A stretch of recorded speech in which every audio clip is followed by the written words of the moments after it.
I'm going to call to order. Now that Beth has joined us, thank you, Beth. Number 7, from the Windsor Southeast Supervisory Union. It is 6:02. Our first meeting in the Windsor House, very exciting. Changes to the agenda. Katie Ahern could not be here tonight. And what else did you add? We have some hiring. We have a hiring today. Yeah. Yeah. So that will go into the motions for discussion. Okay. Approval of the minutes, April 28th, 2025. I do have to say, I don't know. they are well written and concise. I will take a motion to approve the minutes. So moved. Second. Okay. Any discussion? Okay. All in favor of approving the minutes, please say aye. Aye. Aye. They are approved. Moving right on to public participation. Public comment is not legally required, but we believe it is crucial for us to hear from our community members about their concerns over issues. Through these meetings, our board models for our students how to conduct public discourse, and that the board and members of our community can approach controversial issues in a civil and constructive manner and can demonstrate mutual respect. Having said that, please note that the board is here to listen. The public comment period is not designed for discussion. Please start by identifying yourself and what town you reside in.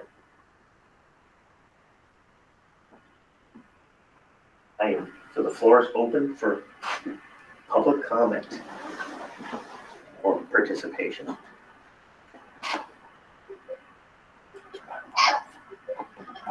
Again.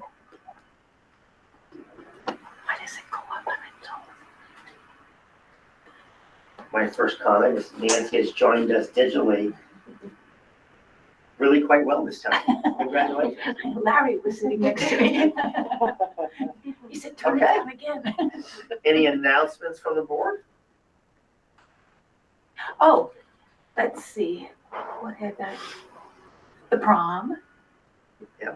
Happened. And then today at Albert Bridge, there was a truck. Yeah. With all the large equipment out. And the wonderful music festival, the bands and stuff. Were you there? I looked for you because sometimes. Oh, at Windsor? Yeah. I made it to the 6 through 12 one. High school, middle and high school. Yeah, middle and high school. I didn't make it to the grade school, but yeah, it was amazing. This was that, yeah. Yeah, really. I was very, very impressed with the band, even though there might be just one instrument on a part. They were obviously musicians, and the music that he chose was quite sophisticated, and it was very, very exciting. Okay. I don't have anything except that it's been raining, and I hope some of my tomato plants survive. Supposed to not be showing. Public policy discussion. Active hates are first one. I will take a motion to approve C43, Windsor Southeast Supervisory Active Hate Policy. So moved. Do we have a second? Second. Any discussion? John? I'd like to just clarify something I made during second reading about First Amendment rights.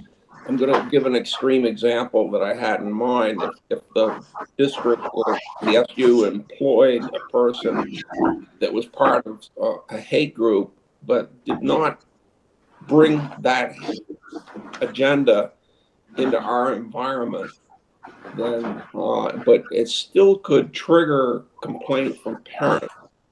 And my feeling would be that that wouldn't fall under our jurisdiction. The hate policy is written, extends beyond the school boundaries. And I don't have any problem with that.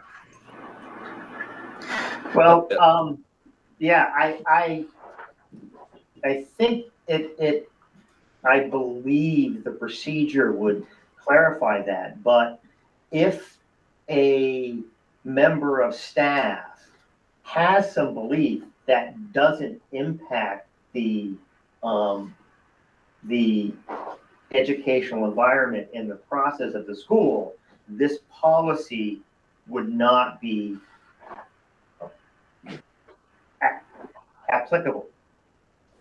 Because, Exactly. yeah, so that's the piece that, does it disrupt the educational environment?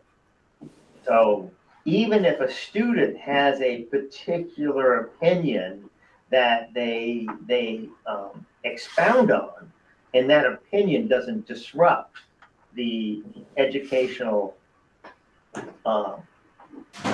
environment or the educational process, this wouldn't apply either. So it's when those actions disrupt the educational environment. And I don't know if you're aware, John, but there was an incident earlier in the school year that would have defined as an act of hate, and there were consequences for the students, and it severely disrupted the educational safety, the educational well-being, and the educational process of a certain number of students. And that's one reason that this policy has been created. But you're absolutely right. In my reading this again today, we had this done by lawyers. This is not the business policy. It's not a policy that we created. We had a legal team create this, and I have to admit, it is really tight.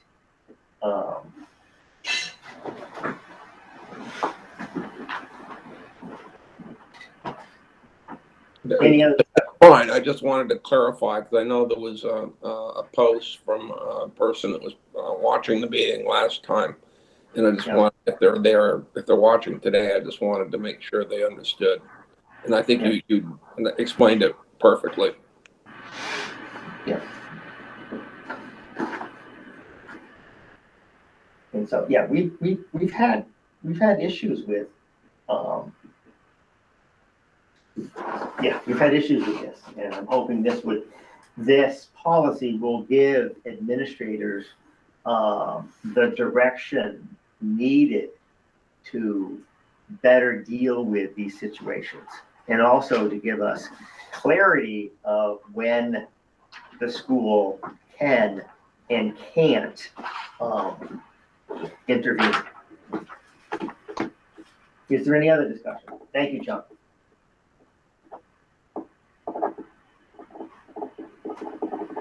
Okay.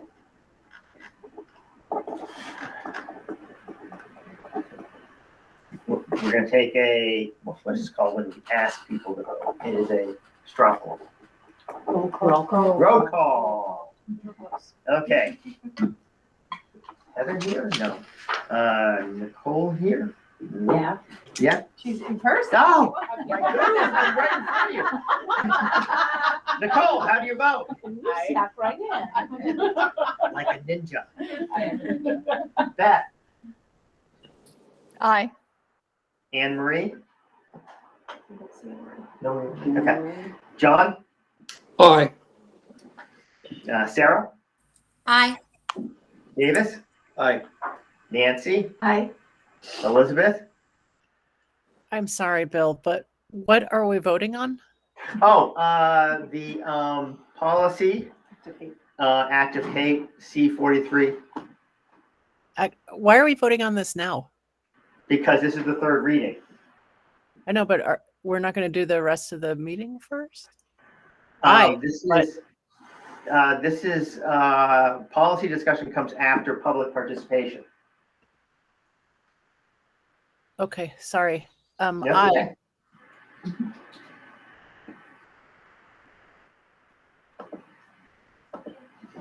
About, Megan, Aye. okay, and Nancy. I again. But Amy's not here. Okay. Okay, and I am an aye. I got distracted. By the surprise. Yeah, no, about 6 months ago, I flipped things around. Beginning of the year. Beginning of the year, yeah. Year goals, yeah. Okay, D4, Title I comparability. This is the second reading. I have to admit, I'm still rather confused by it, but we have Angie here. Miss Ledoux here to explain Maybe she away. can explain. And I have it as part of my presentation Okay, I have examples. So I don't know if you want to, how you want to handle that. I can certainly well, we can show some slides. wait to clarify, but at this point, does anyone have any specific questions for regarding this policy? So maybe when Angie comes to her presentation, she will be more aware. I mean, I'm still confused about the policy requiring Title I services in non-Title I schools if Yes. one, so. I think my presentation will clarify, but something you need to know right away is that ABS is not included because they have less than 100 students. So they're not included in the comparability calculation. Okay, And that might help because then our other 3 schools are Title I schools. okay, I guess yes. my question is, Oh. are we talking about the supervisory union or are we talking about the school districts? We're talking about the school buildings. Right, but who's the overarching entity? Who's qualifying? And so I read it as the districts, and so Heartland doesn't have any other buildings. Yeah. No, it's the Montesquieu's the LEA. only, It's the LEA. so So it's, SU. so the SU. So if one school in the SU qualifies, all the other schools have to behave the same. No. No. It will become Okay. clear when you, because it's not, Because it's clear as you might be mud right thinking now. everybody and it's not everybody's. I think I'll clarify it. Well, I got one. I looked up data. One easy thing is a comma after a space after the word Escutney. You go. And then I have another question, but I'm assuming it will be answered in your Yeah. presentation. So, and we got one more reading of this on that too. Elizabeth? Thanks, Bill. I wondered whether it would be possible to push this until after Angie's presentation and then vote on it. We're not. We're not gonna vote today. This is the second reading. So Okay. I thought we would open it up for discussion so we can ask our questions and get them out and, Just for fun, I can throw my question out because it's very simple and you can just tell me whether it will be addressed. I think it's my question I had last time, just the use of the word district in this document. That's what I was hitting at. Does it refer, because I've seen it interchangeably used, because the SU owns Title I, like, stuff. When it says district in here, I'm assuming it means the SU. In that second school district, the Title I funds, the school district in which the school is located shall provide comparable services. They're saying supervisory union. Okay. That's interchangeable with supervisory union. Okay. And you could change that language if it was. I think we should change I that think we should change it because we have those 2 levels separate here. And the supervisory union is responsible for providing evidence to the state Yeah. that we are within the comparability range. Awesome. Okay. Thank you. Okay, besides I was talking to Larry, can you circle where your suggestion was on this one? any other discussion? I have to say I look forward to Angie's explanation. D5, animal dissection. Man, I'm at a Any meeting. discussion? Hello, I'm at a meeting. I actually read the statute today, and so this basically highlights the statute. And so, Thank you. You need to go to a room. You can go to my office, Nancy. any other discussion? She's not taking no for an answer. F1 travel reimbursement policy. Again, second reading. This is, I think this has to do with financial state law as well. I think, but I don't know if it's statute, but it's federal statute. We have to provide mileage. Yeah, you have to provide mileage, so. And it's well written. Simple. Yeah. Administrative report, Christine, moving right along. First, Anne Marie, she just got here.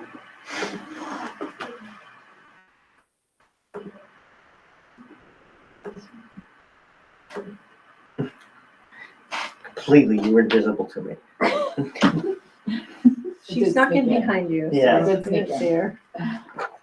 And that means that I was somewhat quiet, which is impressive for me. You what? I'll lean back. All right. It is the merry month of May, as Angie's been saying all month. It's been a very busy month, and the weather has not been nice, so it feels like everybody's a little bit cranky, but we're getting close to the end of the year. So I'd just like to start out a little bit of highlights for some of our strategic plan goals. So you heard Nancy mention the prom. There is one picture in the center there. There was a pivot last minute to go inside, and the decorations were pretty beautiful. That doesn't capture it well. We had one of the back panels actually fell. Were you there? No, fell right before the kids walked out. So there were, I think, 3 high school males that came out with ladders and fixed it right away. So they were pretty awesome. So the prom went off without a hitch. Everybody had a great time. We had a play at Windsor this past month. It was Alice in Wonderland, which was pretty awesome. Students did a great job. It was an interesting play to try to follow. But they did a great job. The picture in the right-hand corner is our older students, and they organized a Green Up Day activity with the younger students, which was really well received and well planned. And I think the younger students really look up to the older students, and it's an opportunity for them to partner together. And then I just had to capture, this is Marina Brown, one of our SEIs at Heartland, and she's been there. I hired her a long time ago, and she is just an amazing human, and she really builds strong relationships with kids and helps impact the culture in our schools. So I just saw her working with a student and wanted to capture that. And we do have really great SEIs across the SU, and we're fortunate to have them help us. Student success and engagement, we had some Albert Bridge students, oops, I didn't switch the slide for you, who attended the 4th and 5th grade state choir concert up at the corner, and there's a picture of them. And they according to Jennifer, I wasn't able to go, but they did a great job and had a great time with a bunch of other students from across the state. We've got students in the right-hand corner at Weathersfield. They're preparing for their Leadership Day, which is coming up, I think this Friday, actually, which the students really plan and facilitate most of the day. And Heartland is going to try one this year at the end of the year as well. Mr. Martes, awarding a student with a monthly award, Pride Award. And those are Heartland kindergartners in the middle, learning all about how the lungs work. And what a great activity their kindergarten teacher provided, showing them how the lungs work. So that was pretty great to see. For communication, we have been working, Larry has been working with Brooke on a draft communication plan. It's really for internal use, but it's in development, should be done by the fall. We were just looking at it recently. It is the end of the year. It is a busy time, as I shared. We are in the thick of hiring. We have had pretty good success across the SU in filling positions. This is what we have left to fill. Theater, Miss Warner is leaving us. We are very sad about that. She does have a very long commute, and it's just needs to be closer to home. So, yeah, Kate has reported that she has some good final candidates, so we're happy about that. Awesome. Yeah, Katie has a school psych and 3 support staff members to hire. Middle school science at Weathersfield is an open position, and we have a 6th grade math and science and a middle school counselor at Windsor Middle School. So that's all we have left to hire. We've been onboarding and using our protocols for hiring, which has been really good. Larry reports that the fiscal year rollover and audit prep are underway. He's working with his team to make sure that's all smooth. And we've got our final early release day for professional development on May 23rd. We'll be doing some data dives, looking at our STAR data and seeing how we've progressed and helping us set goals for next year. Staff will have time for some transition meetings between teachers, and the kindergarten team is working on curriculum there. They've been meeting and working with administration second half of the year, really trying to make the curricular programs that we have more play-based. And so we just need to make sure we're doing that consistently through the process. So they've been working on that, which is pretty exciting. Whenever you can make learning through play happen, you do it. It's super impactful, especially at that grade level. I wanted to report that we have received 80% of our title funds. And so we were able to issue the contracts for our 4 interventionists that are paid out of Title I primarily. So we're not sure yet if we're going to receive the additional 20% of the funds. So we're holding off on filling the curriculum and instruction specialist position. So we're hoping those funds come in and we can advertise, but we're just not we're not confident enough to hire somebody without knowing. So. And is that due to federal instability or? Yeah, for sure. So just to update you, I did send a letter today. I think you all received it. But H454 came out of Senate Finance Thursday evening. There we do have some superintendents association, the VSBA, superintendents, I think staff, I think parents that have some concerns with the bill as written. Some of the key concerns are that the bill really underfunds public education, doesn't really address the real cost drivers of the rising costs, healthcare being one of them. We've heard, I think I heard a 23% increase next year. You've heard any different bill? And, you know, Christine? yes. Christine, sorry, it's Elizabeth. Hi, Elizabeth. Just so you know, the VSBIT contract was VSBIT? No, the VHI contract was renegotiated, and it will actually wind up saving money this year. I did not hear that. That's Friday. That's great. Thank you. Good news. It's supposed to go down to a 3% increase. Wow. How are they doing that? Do you know? That's incredible. I don't know. Guess I shouldn't question it. Yeah. Okay, thank you, Elizabeth. I did not know that. Appreciate that. Just some other concerns about the proposed H454.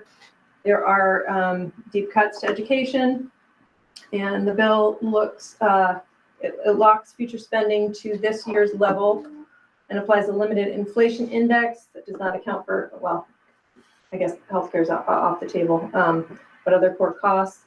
It will force some districts to make some deep cuts to essential services, educators, support staff, administrators, as well as academic and co-curricular programs. And some taxpayers will face steep increases. So I did lay out in the letter that I think it's on this page, Heartland would be looking at cutting $2 million out of their budget, which decimates their school. I don't even know how that I don't happens. know how we have a school left. That's essentially 20 people. So, Yeah, we're the biggest school. so anyway, their Mount Escutney would be in the current formula, and I heard Friday that the per pupil cost, which was around $14,800, when the bill came out of Senate Finance, they took CTE out of the weights, which will lower that base rate additionally, so it'll be less than 14,800. but it does impact Weathersfield as well, with a funding loss of roughly 170,000 or more. So it also takes local control away from communities to vote on their budgets and replacing that control with centralized state decision-making, which is a concern. And the other major thing that most people are taking issue with is the Senate proposes replacing the House's Skilled and Educationally Experienced Subcommittee with an all-legislator task force to guide school district redesign, which would politicize a process that demands education expertise and community representation. Not having educator voice at the table when you are transforming education and redistricting doesn't seem like a sound decision. So those are the biggies that have been coming out of our meetings. You want call me Elizabeth Stefan. Go ahead, Elizabeth. Thanks. I would also add that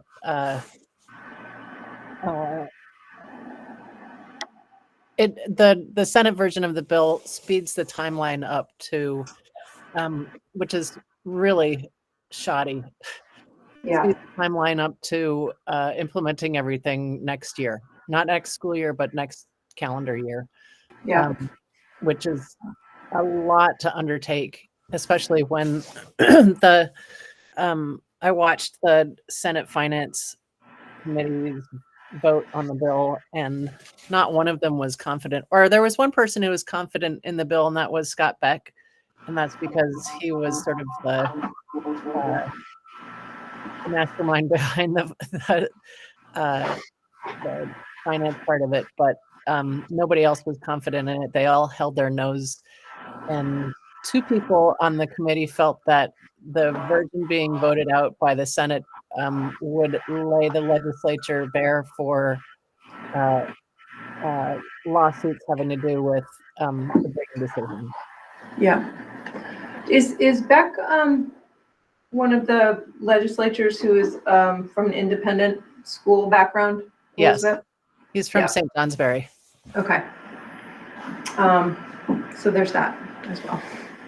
It was So- very weird. It was weird watching that or there was two meetings, but it was weird watching those two meetings because it was clear that there were two members of the committee, one who has been on the committee for about a dozen years, one who just got to the committee but served on House Education for about 6 years, and neither one of them really had a full understanding of education funding.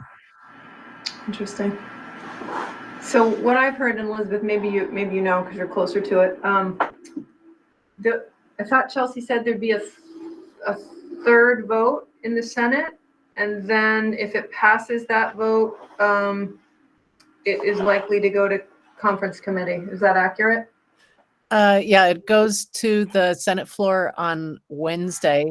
Okay. And it will 100% go to conference committee if it passes the Senate. It's not. Okay. It's not entirely sure that it will pass the Senate, and it's really not entirely sure that anything will come out of it this year. Okay.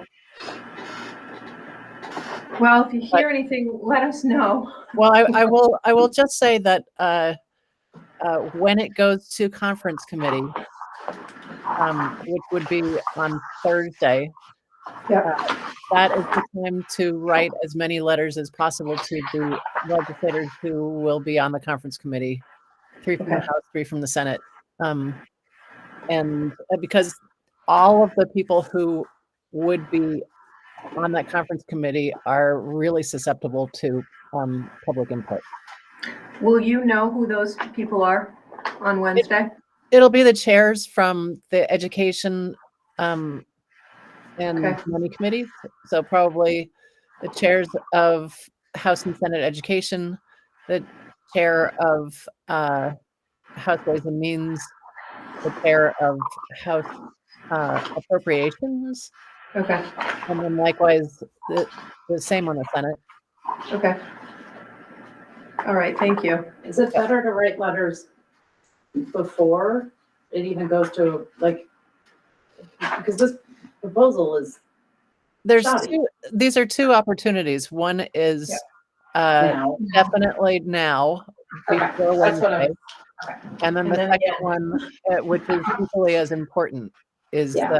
the conference committee. But I'd be glad to tell you, Christine, who's on the conference committee when it's decided. That would be great. It's always the same usual suspects. So Okay. there won't be any surprises. But if you could then send that out to everybody, I Definitely. think that'd be helpful. Okay, I will definitely do that. Okay, just a little bit of PCB information. We've just learned for school scheduled for PCB testing, that was us this summer. After June 2024 that have not tested yet. Future testing will occur in scheduled order as funding becomes available. For initial indoor air quality testing, I've heard there is no money available at this point, so I think we're on hold at the moment. But I'll keep you posted. And then just a couple of federal updates. I'm trying to keep up. So the president did release his fiscal year skinny budget recently. We know that Congress has to review that and then ultimately draft their own appropriations bill. And they need 60 votes to pass. But just I pulled kind of what the impact might be for early childhood and K-12 education. So those are the changes proposed currently. So there's decreases to preschool development grants. Head Start has not changed. Child Care and Development Block Grant hasn't changed. There are increased funds for charter schools, as you can see. Title I's preserved, but we're not sure about Title II, which is where we fund some of our positions. There's a K-12 simplified funding program, which is consolidating 18 programs, but decreases. No funding cuts to IDEA, which is good news, but cuts to English language acquisition and equity assistance centers and migrant education programs, pretty significant decreases. So I will continue to read everything that comes across my desk around the federal updates. Just for you, some important dates. We do have on May 29th at 7 p.m. a webinar. It's going to be led by Laura Pascal. She was our consultant for our inclusivity consultant around our gender inclusivity consultant who's been working with us. She did some surveying and did some interviews, and she is going to share some of that, and she'll have a student with her. And I don't know, Tracy, if you want to say any more about that. I thought Tracy was on this. She was. I am. Yeah. Hey. Yeah, I think she won't be sharing as much about the survey findings as she will. She's responding to what she noticed from the community in response. There are a lot of questions that people have about athletics, especially transgender students and athletics. So she has a transgender student who came and did an in-service day for us, who is also an athlete, who is courageous enough to join that webinar with her.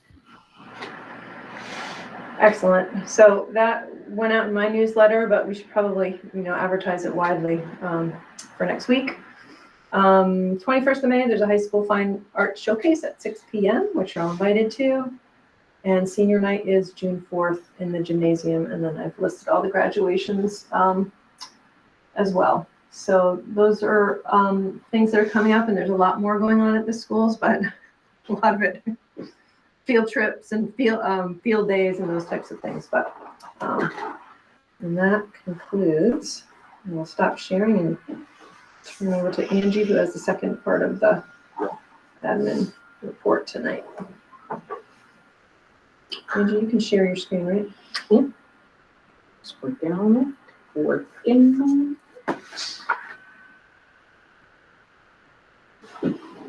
Okay, slideshow. I've been trying to get that pin I know, off I'm the like, how do I- screen, and on my own device, I just had to tap it, so it's, whatever the owl, like I tapped out of the screen completely. It doesn't show on. There you mine. go. Oh, Okay. Just wanted to give you a little brief synopsis of the work that was done this year, and in particular focusing on the curriculum work with grade level teams and some unified arts teacher work that we've done. So with K-5, this also gives you a sense of how our meetings were. We repeat data meetings 3 times a year. That's what we use our early release days for. They had an instructional planning on part of those days. We had 18 folks take part in the LGAP additive reasoning workshop that Patty Gray led. It was 4 days, and they managed to do that between October and December. It was fantastic. That was with K-5 teachers. Grade alike groups worked on, K-5 for CKLA and K-8 for math reviewing and planning on the November day. That was a full day in service. We had self-directed learning peppered into a few extra days there. That is something that I instilled with my team in, I think I looked back at the records, it was 2019 was our first self-directed learning day. DEI day was the marvelous day that Tracy and her team planned for us, and all staff participated in that. And Christine mentioned kindergarten looking at play-based instructional strategies, and they're piloting a unit this spring to replace a CKLA unit. And we're looking at how to make sure that the objectives that are part of the program are indeed addressed in the play-based learning unit. They're actually using a unit that was designed several years ago when teachers were encouraged to create universal interdisciplinary units over the summer. 6-8, again, there's a lot of overlap here. Oops, the OGAP additive reasoning shouldn't be up there. They worked on curriculum maps, proficiencies, and assessments in the November in-service, which was designed to give them a heads up of what is to come for FY26. And then, of course, the self-directed learning and the DEI day, it's the same. Our 9-12 folks worked on their proficiency-based learning. I think the performance-based system was a day that the teams were given to work on their own, on their performance-based assessments. And then they did March intensive planning during the March early release.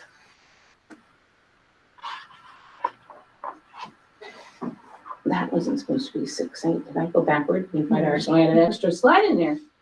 This slide just kind of shows you some of the things that various members of our related arts or unified arts teams have been doing during in-service time. The chronic absentee project is the wellness team is looking at that. And one of the things I think they're moving forward with, Christine, is a add-on to Power School to help help improve communication for students who are challenged with chronic absenteeism. They also are using some of their EPSDT funds to pay small stipends to staff members who are interested in being engagement coaches. So there'll be people that'll help work with families of students who are really struggling with absenteeism. So maybe on that. Our school counselors have been twice a year. We give our social emotional screener a panorama screener, which we are no longer going to keep for next year because their prices, their model changed, which is what happened with another software program. And then the price increases dramatically. And we think that there could be a better tool out there. They've also looked at SEL curriculum, social emotional learning curriculum. The nurses come together in the fall to really support each other in that state report writing, and their SNAP is the program that they use to gather their student data. And then they also were working, many of them were involved in the chronic absenteeism project, so they used that time to do that. The library media specialist, I think we're going to have a STEAM program in some version of a STEAM program in every school, and they supported each other in that work. Visual arts teachers requested a PowerSchool grading workshop. There was the district concert planning usually takes a few extra days for our music teachers, and of course they all had self-directed learning and participated in the DEI day. Oopsie, what am I doing? I hit the wrong button. Okay, Title I comparability. What it is, it's an annual report that we submit to the Agency of Education. It is submitted by November 1st. And the reason that they have it submitted then is so that if you have to make any corrections or adjustments for the remainder of that school year because you're not within the comparability ratios, then you can do so. It ensures that Title I dollars are used to supplement, not supplant. We want our Title I dollars to add to our programs, not take place of dollars that they would normally get. If we are comparable, then our dollars that are local, state and local funds are equitably or comparably distributed. It's based on a calculation that could look at grade span by grade span. So if we had 3 K-5 schools, we could look at that. We do look at grade span by grade span because we look at K-8, and then 9-12 is a separate span, and or it could be looked at by school basis. It just depends. And you can, I'm going to show you the worksheet that I submitted last year, and they want you to be able to satisfy this. So they give you a couple different options for how to calculate that number. Fortunately, we didn't have to explore those other options because our grade span by grade span worked for us. And it simply answers the question, are the resources comparable across the LEA in all schools? Well, you may be wondering, what are those, what are the things that they're looking at? So we report in the fall, and then the data is collected at the same time. So if I'm preparing the report in October, I want to collect all the student enrollment data and the staff FTE on the same date. So I'm comparing what staffing we had on that date to the number of students that we had on that date. And then, as I mentioned earlier, the school that has less than 100 students is excluded from the report. Okay, so this slide has a lot of text on it, but I wanted you to understand what staff are included. So it's only staff positions that are funded with state and local funds. It's only those staff members who have responsibilities for directly supporting instruction at the school level. And the FTE, or the full-time equivalent, is adjusted for instructional staff who are shared across buildings. So down in the little print below, and I'll just read some of these. These are teachers like general education classroom teachers, unified arts teachers, world language teachers, library media specialists, school-based instructional coaches, principals, assistant principals, school counselors with instructional responsibilities, instructional or classroom paras who are non-special education funded, because I want to remind you that special education funds are federal dollars, and we do not need to include them in our comparability report.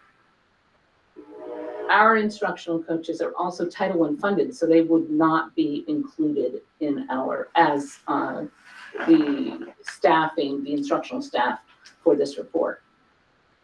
Excluding staff who are paid with federal funds, special education staff, English learner teachers, behavioral specialists, Title I interventionists, our school psychologists, the custodial staff, maintenance staff, admin assistants, food services staff, and nurses.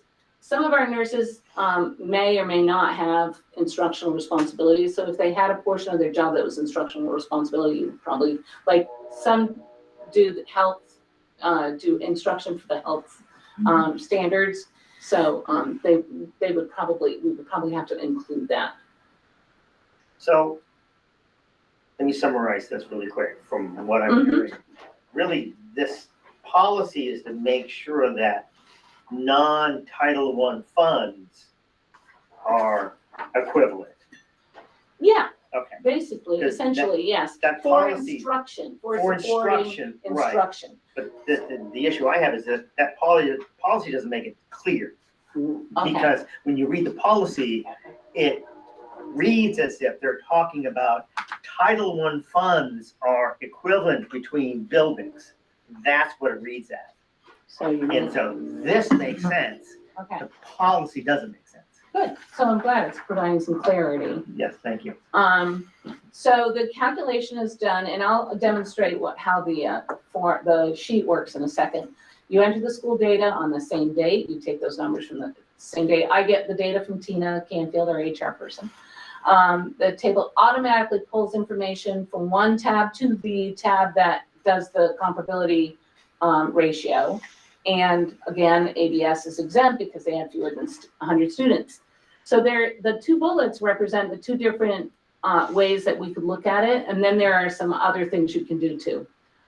So we're sort of a combination of bullet 1 and bullet 2 because if the LEA includes both Title I and non-Title I schools, which we do, excuse me, my phone is ringing. Sorry about that. Each school must have a ratio that is less than or equal to 110% of the non-title schools. But our non-Title I school has fewer than 100 students. So in essence, we are really using the top bullet because all our Title I schools, the LEA uses the schools that are compared are all Title I schools. So I wanted to share with you the sheet that I use, and I have a hard copy here, so you can look at the numbers a little bit easier. And I am going to. Let me shrink that a little bit. And I apologize for those who are viewing this on the screen. It's probably very small. This is just the instructions. Then on this tab and this tab is not shown on the sheet that I handed out. This tab is just where I put in our information, our student enrollment, the local staff. Let me see if I can't blow this up a little bit for you so you can see. Okay, so student enrollment, and then the instructional staff. And so you can see here that we have parts of people. We don't literally have parts of people, it's just their full-time equivalent is split up, okay? Then these numbers, which you can see that our ABS Albert Bridge School is down here because they're excluded. And then these numbers come onto this sheet and they determine the comparability, okay? So to just kind of play with it a little bit, I think this helped me to understand it a little bit better. What if our student enrollment suddenly goes up and we don't have any changes in staff? So say we get an influx of 20 students at Heartland, then our student staff ratio increases. We want that student staff ratio to be between 90 and 110%. So you can see how down here, it's Heartland goes to, Heartland now the student staff ratio is 8.06, and that is smack in the middle of 90% and 110%. Let me undo that. Now say, for example, we decide to put a new program in and we hire 4 more staff people. So we'd be at 35. And then you can see how that changes, but not just Heartland. That change also impacts Wethersfield. So you can see how knowing this at the beginning of the year, we would want to make sure that we could put in adjustments if that were the case. They didn't have this slick tool before last year.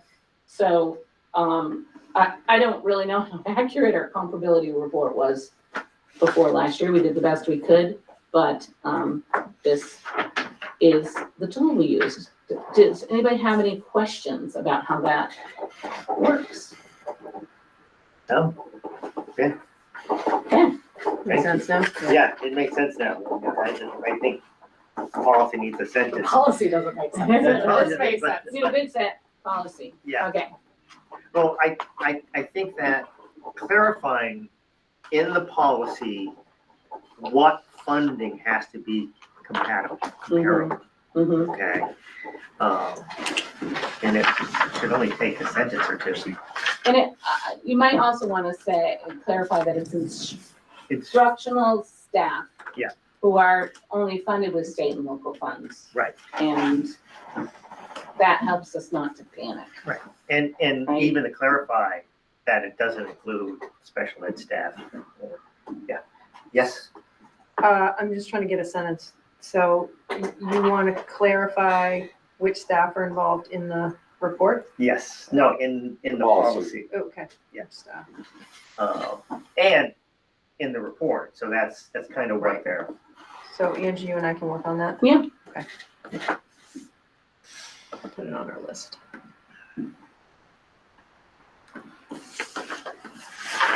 That was helpful though. Yeah. Thank you. Anything else, Angie? Sorry, I didn't think about it last time for April. No, I'm all set, thank you. It's amazing how when you know what you're talking about, the assumption is that everyone kind of knows what they're talking about. Right, And I do that all the time, you know, right. but then when you explain it so simply, it's like, ah. So There is an thank you. assurance that in the comparability report, they talk about the assurance that we have a policy. Right. That ensures comparability. Right, and the simple Yeah. fact of it is that they want to make sure that if you're taking Title I funds, you're not using that Title I funds for instructional spending that should come from state and local governments. Right. Yeah. Okay.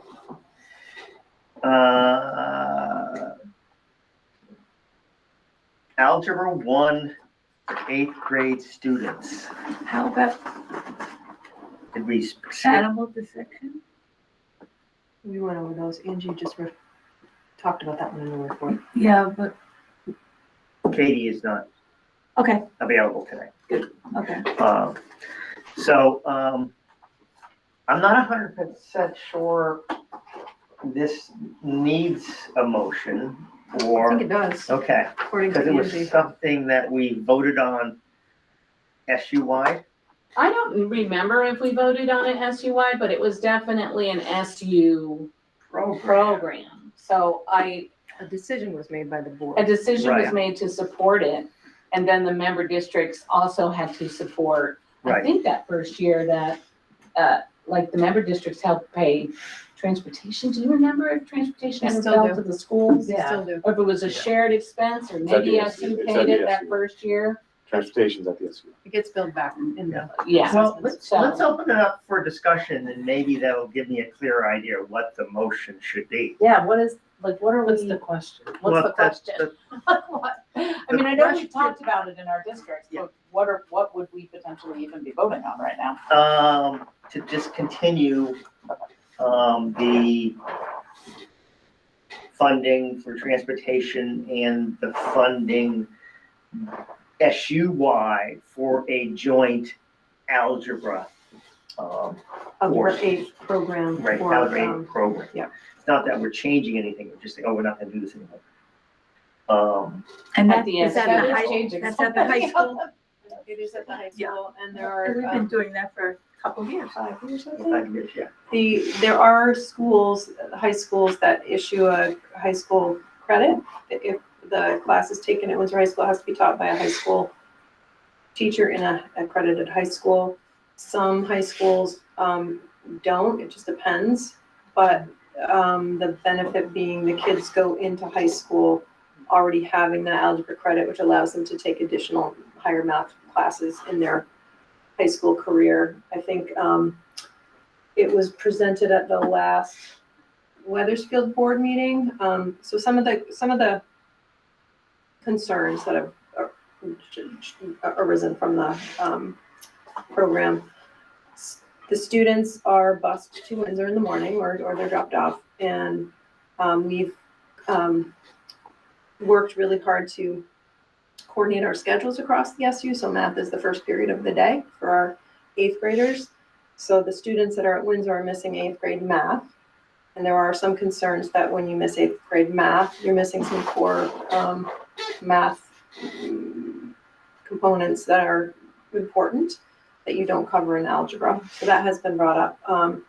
But the kids also miss some advisory opportunities. They typically miss the monthly assemblies because those happen usually right at the beginning of the day and they're not in the school. So it was brought up from there. Ryan brought it to his board.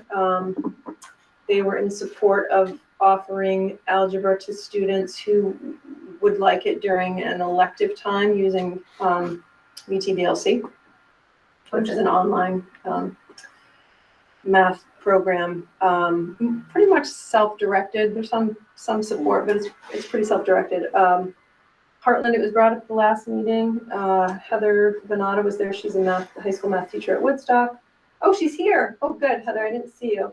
And I know there were some concerns, and I know that she and Lindsay met and talked about how it could look, how we could support our students. So Heather, if you want, and Lindsay, if you want to share your thoughts, I think that would be helpful. Is Lindsay here?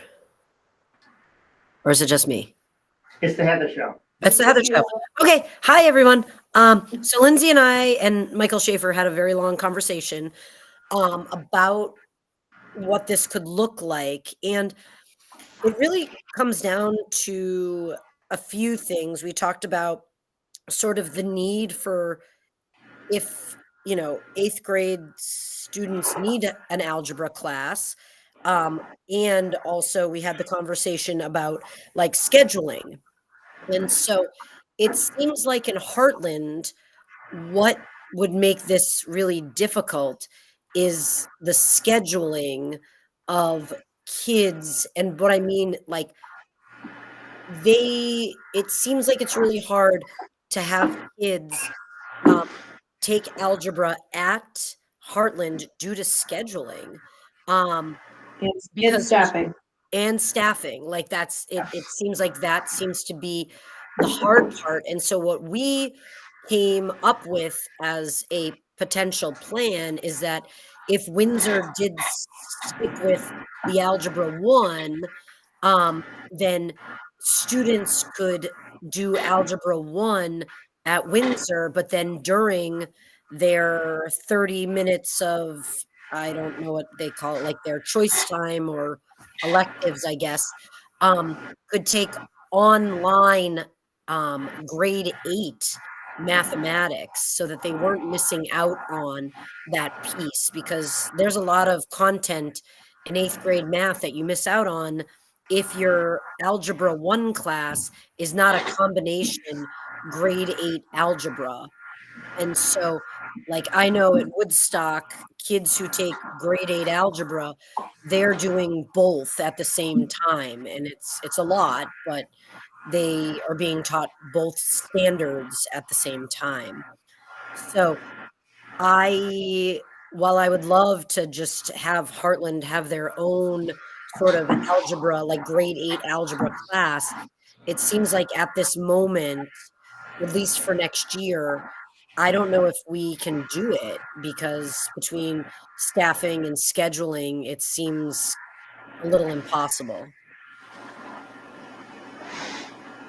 And I want to speak up that Heather's not speaking for the Heartland board. She's talking as an individual right now because I'm hearing this for the first time. Yeah. So, and I think there are other board members that are concerned that Heartland has not had a follow-up conversation about this. Because there are board members that felt pretty strongly that kids should continue to have access to algebra. I think that's what she's saying, though. Yeah, so, I mean, but it would still take an agreement that. Yeah. Right. But we haven't had that discussion at our board level yet. No, we haven't. So I don't think it's fair for the three of us to come and vote on something when our board hasn't even made a decision as a board. No, that wasn't what this was all about. I was just recapping my meeting with Lindsay Perkins to say, like, like at this time, we don't have enough information to go forward. We were waiting for, because that's what I don't know what this vote is. Is this vote for you know, That'll be- for. No, for- we're not gonna have a vote. Okay. This is pretty Okay. clear. We're not gonna have a Okay. vote. Perfect, okay. Really, I thinking from the Windsor perspective, because this impacts the Windsor students as well. I think the path forward would be to have all the teachers involved in 8th grade math from all the 3 districts get together and discuss what could be created. I mean, I understand that transportation, I was presented with it as that, transportation is a real issue. It takes a lot of time, which is absolutely true. But at the same time, I also agree with the fact that students who take algebra as 8th graders are missing out on some core skills that are presented in 8th grade math. But there should be some sort of way to create a SU program that either supports 8th grade math with an Algebra 1 credit, kids who can do that, and even possibly looking at funding to expand algebra into the summer somewhat. To have, a 2-week class or whatever it would involve, as well as some independent studies. But I think that's up to the math professionals to have a discussion. I like that plan. So in terms of, and we can do that. Typically the way we've run it, we've used different measures to see if kids were ready. And we're using STAR testing. When we used STAR testing last year, we plan to use STAR testing again this year. And I guess, Angie's office has been the one that's coordinated and communicated with families and parents and got permission. So how do you want us to proceed? It's just late in the game. Yeah. More to school and Yeah. getting the teachers together to make this decision. I It mean, has implications to Yeah. Kate. it has who's implications to raised her hand. Kate and her schedule because she's Yeah. holding a spot. Go ahead, Kate. I think you raised your hand. No, that's what I was gonna say is we're happy here always to share our resources with everyone in the district, whether it be the field or the theater, or in this case, algebra. The feedback that I'm getting from parents is mixed. One, and as a parent of an 8th grader, I understand their concerns that they're missing out the transportation piece. They're missing out on large pieces of what feels really important to their 8th grade year, and I get that. I just want to be clear that Windsor didn't start this discussion. We're always happy to host, but it does. We already have to work around our schedule with 2 other schools within our building. So it is late in the game to make major changes that would impact our schedule. So we're always willing to come to the table and happy to help, but the impact of scheduling is great. So it would need to be a decision rather quickly. So Well, I hear what you're saying, Kate, and I agree with you. It is quite late in the game. At the same time, I would encourage having those discussions, even though it may not impact next year. So do we proceed as we have to see who wants to participate or who can participate this year while we make the decision about next year? I think that makes the most sense because Wethersfield hasn't fully discussed it. Heartland hasn't fully discussed it. Wethersfield has discussed it. Okay, And they have granted permission for Brian okay, VTVLC, which I think okay, is okay either way, right? We have it available for those that Right. want to partake, but and there's their hand up, so. Anne Marie?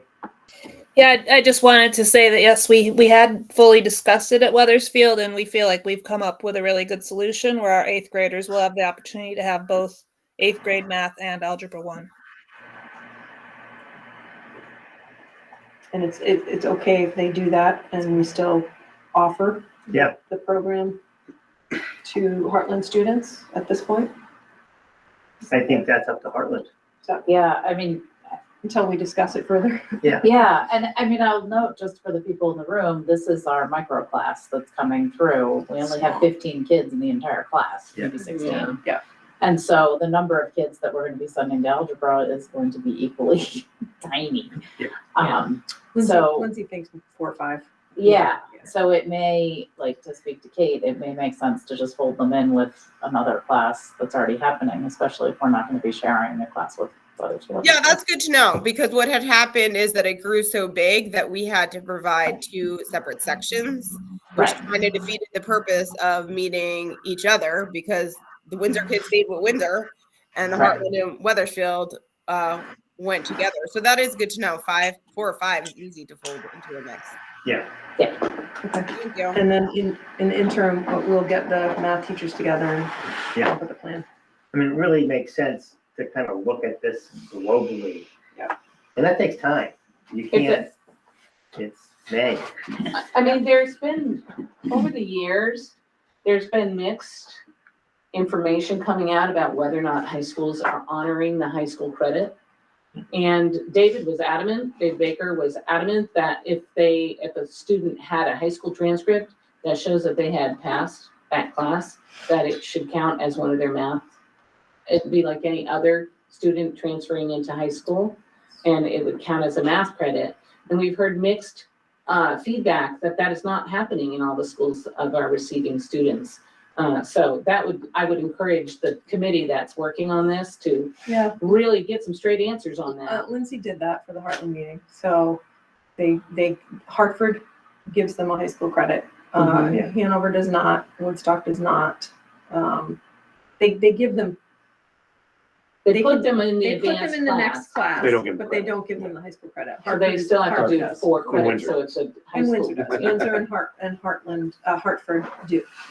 Yeah, I don't think the credit is a big motivator. I think No. the schedule of high school math, it allows them to be able to take upper level math classes as a senior. Well, allows them to take upper level classes as a freshman, sophomore, and so forth. It's really difficult to get to calculus if you start at Algebra 1 as a freshman. Right. And That's that's, to double up a math, right? yeah, you have to double I'll do it. speak for the engineers. If you don't get to calculus in high school, you're behind Oh, as a God, yes, freshman. yeah, Because you already have to take 4 to 5 classes per term as an engineer. Yeah. And so now you're adding another one, and it Yeah. just snowballs in a really ugly way. Amy? I'm sorry, Anne Marie. Yeah, it's also when they can take it as an 8th grader, it provides an opportunity if the student is a math student that they can go on and take math at Dartmouth their senior year. Anne Marie? Yeah, sorry, must have double clicked. I just wanted to say that, as someone who had 2 students that did the advanced math, and one actually did way more than math 1 before 9th grade, but algebra 1, but the credits didn't matter at all. I mean, if they're into math and they're going to be an engineer, they're going to get way more than 4 credits of math through their high school years anyway. 1 more credit matters not. I think Cooper ended up with like 8 math credits, and Daxton already has like 7 math credits. They don't need that extra credit. Excellent. Okay. Okay, I think we got a plan. Thank you. Yeah, thank you. Hires. Yes, I am speaking for Katie. She would have been here tonight, but had a family emergency that she had to handle. So she is bringing Matt Bean to be the 5-6 Windsor special educator. Matt comes with some experience. He's currently in Claremont as a special educator and was a paraprofessional prior to that for I think 7 or 8 years, if I recall. So he's very excited to come to Windsor. He had options and he chose us, so I think that is awesome. So that's one. The next is Michelle Springer.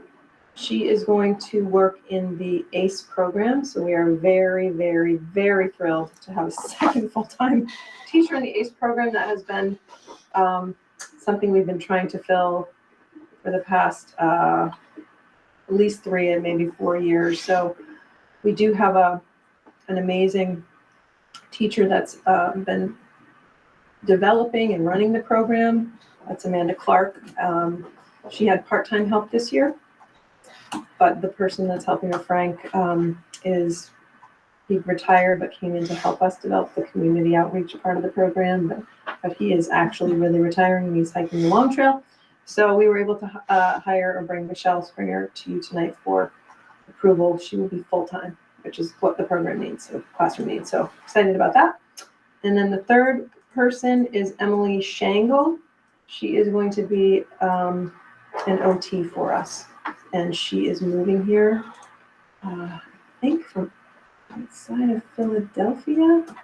I met with her. She's moving here. She's very excited to come to Windsor. She wants to be in the community with her partner. And so we feel very fortunate to have these special education professionals bring to you tonight. Okay. I will take a motion to hire Matt Bean, Michelle Springer, and Emily Shangle. for the Windsor Southeast Special Ed Staffing Department. So moved. Second. Okay. Davis, how do you vote? Aye. Nancy? Aye. Elizabeth? Aye.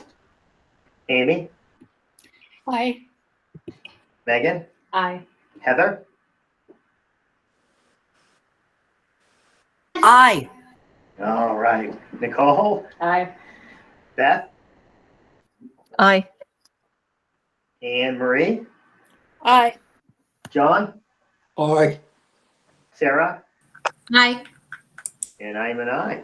Thank you. Thank you. Thank you. Thank you. Exciting. Do we have a need for executive session? Are you gonna do those last two policies that you skipped over? We did those. We did, I We think did. you might have been on the. You are, yeah. You did them that fast. Yeah. Well, Thank the Title one was a punt, which was a very good choice. What did you Just decide now I about the understand it. dissection? And the animal dissection, there was no discussion, and travel reimbursement, there was no discussion. Perfect. Okay, I will take a motion to conclude the Windsor Southeast Supervisory Board meeting. I'll move. Second. Okay, all in favor, please say aye. Aye. Aye. Thank you very much. When is our retreat scheduled for? August 18th. August 18th. Thank you. So we have a regular meeting next month. Thank you. No meeting in July. No. And August. Okay.